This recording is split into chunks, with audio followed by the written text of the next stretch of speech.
नमस्कार, आप देख रहे हैं एबीपी न्यूज। मैं हूं निशा, ले चलती हूं आपको खास खबरों। खबर निकलकर सामने आ रही गुड़गांव से। अगर जनता ये बात समझती कि बीते 10 साल में मौजूदा सांसद ने काम किया तो मुझे वोट मत देना, अगर जनता से जुड़े मुद्दों पर बात नहीं हुई तो मुझे वोट देना। कैप्टन अजय यादव की नाराजगी पर राज बब्बर का कहना है कि कांग्रेस हमारा परिवार, कैप्टन मेरे बड़े भाई हैं। और वहीं बता दें आपको, राज बब्बर का कहना है कि गुरुग्राम लोकसभा से टिकट देने पर भूपेंद्र हुड्डा और पार्टी नेतृत्व का आभार प्रकट करता हूं। अब की बार 400 पार नारे पर कांग्रेसी उम्मीदवार कटाक्ष, जनता की उंगली तय करेगी 400 पार होंगे या अब की बार सत्ता से बाहर होंगे। अब की बार बेरोजगार युवा, सड़कों पर बैठा किसान, 4 साल में रिटायर हुआ अग्निवीर, इस बार मोदी सरकार को सत्ता से करेगा बाहर। महंगाई पर चर्चा नहीं करते, बाकी सारे जगह की बात करते हैं। कांग्रेस इस बार अच्छा प्रदर्शन करेगी। गुड़गांव से सुरेंद्र कुमार की रिपोर्ट। मैं आपसे बड़ी विनम्रता से पूछूंगा, 10 साल से कोई, आप प्रेस के बड़े विद्वान चौथे खंबे के लोग हैं, मुझे बता दीजिएगा 10 साल में एक फोटो कोई हो गुड़गांव में जो कहीं भी आपको कोई भी एजेंसी, नगर निगम जो भी निगम की है, जो भी म्युनिसिपल कॉरपोरेशन की, हुड्डा की, या आप 10 साल के अंदर जीडीएमए की कोई एजेंसी कोई काम करते हुए आपको दिखी हो, उसकी फोटो देख देना या फोटो मुझे दिखा देना। जो लोकसभा है आपने बोले आप अगर उसकी फोटो, फिर दूसरी बात, इतने बड़े बड़े वादे किए गए कि मेट्रो मानेसर तक चली जाएगी और मेट्रो द्वारका तक चली जाएगी, एक खंबा नहीं बना, एक मेट्रो का खंबा नहीं बना।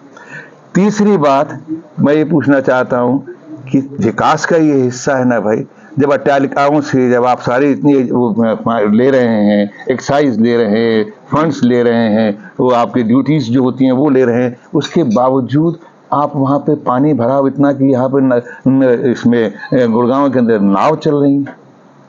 तो मैं कहूँगा, मैं किसी का विरोध नहीं कर रहा हूँ, मैं किसी के खिलाफ लड़ने नहीं आया हूँ। अगर इन 10 सालों में अगर सब कुछ ठीक हो गया तो भाई मुझे मत देना, अगर ठीक नहीं हुआ तो एक बार मुझे मौका देना। मैं दावे के साथ में कहता हूं, इस उंगली के द्वारा दिया गया आशीर्वाद का मैं सम्मान करूंगा, मान करूंगा, और आने वाली सरकार जो है वो डेफिनेटली कांग्रेस की है। हर आदमी कह रहा है, हुड्डा साहब की ये कह रही है कि बाहरी उम्मीदवार है राज बब्बर, कैसे वो इलाके का विकास कर पाएगा? उसको मुद्दों का नहीं पता, उसको ये नहीं पता कि इस लोकसभा में कितने गाँव। बिल्कुल सही कहा। मुझे अच्छा है अगर यहाँ के जो मुख्यमंत्री आ जाएं और बिना, और बेशक अपने सेक्रेटरी को लेके भी आ जाएं, बिना पढ़े हुए बता दें मुझे कितने गांव हैं यहाँ पे, आ जाएं। ये कोई बात नहीं होती कहने। बाहरी क्या होता है भैया, ना तो मैं भारी हूँ और ना मैं भारी हूँ, मैं कोई भारी नहीं। वो भारी भी हैं जो यहाँ के बीजेपी के जो प्रत्याशी हैं, वो बहुत भारी हैं, उनका बहुत पीछे भी और आगे भी बहुत भारी है। मेरा तो कुछ भी नहीं भाई, रेलवे की नौकरी करता था मेरा पिता, मैं तो बहुत हल्का आदमी। इसलिए जो कुछ भी है मैंने मेहनत से लोगों के बीच में, लोगों के दिलों में घर बना के, और मेरा छोटा सा फ्लैट है यहाँ, ये बात दूसरी है, लेकिन मेरे भतीजा, मेरी भतीजी यहाँ भी आई है, मेरी बहन यहाँ भी आई है ना, फरीदाबाद भी आई है। तो मेरे तो भाई, मैं रिश्तेदारों के बीच में आया हूँ और मैं यहाँ बसने आया हूँ। उमंगों के शहर से उम्मीदों के शहर में आया हूँ। यहाँ लोग उम्मीदें बस लेके आते हैं। बब्बर साहब, ये गुड़गांव लोकसभा जो पूरा है, इसमें एक तरफ तो बुलंदियां हैं इमारतों की, दूसरी तरफ बिल्कुल पिछड़ा पड़ा महंगा, इस खाई को कैसे कम करें? देखिए, अभी आपने मुझे मेरे भाषण ले रहे हैं या मेरे समस्या, मैंने आपसे कहा समस्याएं, मुझसे मैं आपने कहा कि एक तरफ ये अट्टालिका, तो मैं तो खुद ही कह रहा हूँ आपसे कि यहाँ ग्वालियर जैसा गांव भी है, एक प्रत्याशी हमारा नौजवान बच्चा है जो बहुत अच्छा कलाकार है, मैं उससे प्यार भी करता हूँ, कलाकार, कितनी अच्छी आवाज है उसकी, वो बेचारा अपनी पैंट ऊपर करके पानी में से निकल रहा है, मैंने उसका वीडियो देखा।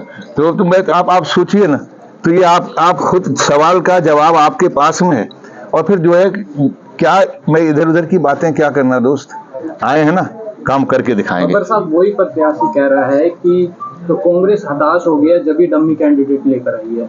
मैं उनका आदर करता हूँ, वाकई जो बड़े लोग कुछ भी कह सकते हैं, हम छोटे लोग सिर्फ अपने लोगों के बीच में जानते हैं। और मैं जानता हूँ कि जनता बेरोजगारी की बात कर रही है, महंगाई की बात कर रही है, अपनी समस्याओं की बात कर रही है।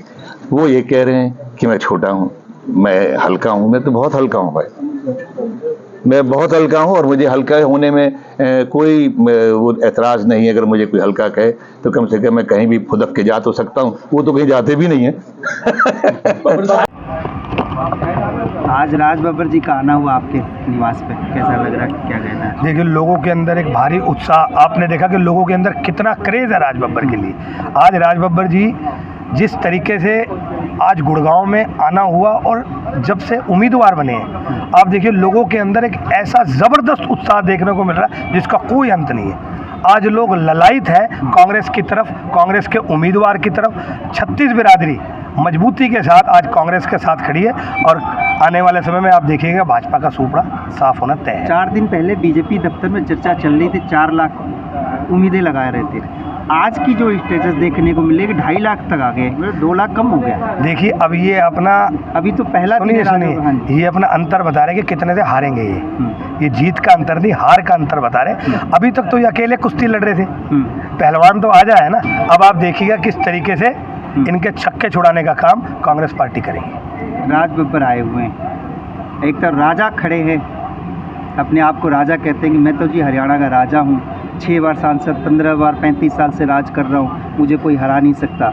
देखिए, ये घमंड बोलता है कि मुझे कोई हरा नहीं सकता। मैं तो कहता हूँ पिछले 20 साल के अंदर ऐसी अपनी 20 उपलब्धियाँ राव साहब बता दे कि भाई हमने इस लोकसभा के लिए रेल की सीटी क्या हुआ, आ गई क्या सीटी बच गई, एक सरकारी अस्पताल बन गया क्या, एक बस अड्डा क्या बन गया क्या, आज सड़कों के क्या हालात है, डूबता गुरुग्राम कितना, और गंदगी के क्या आलम थे, उसके बावजूद भी वोट मांगते। मैं तो कहता हूँ कि शर्म आनी चाहिए कि भाई आप लोगों ने विकास की जगह विनाश करने का काम, इस शहर को लूटने का काम अगर किसी ने किया तो वो भाजपा सरकार ने करा।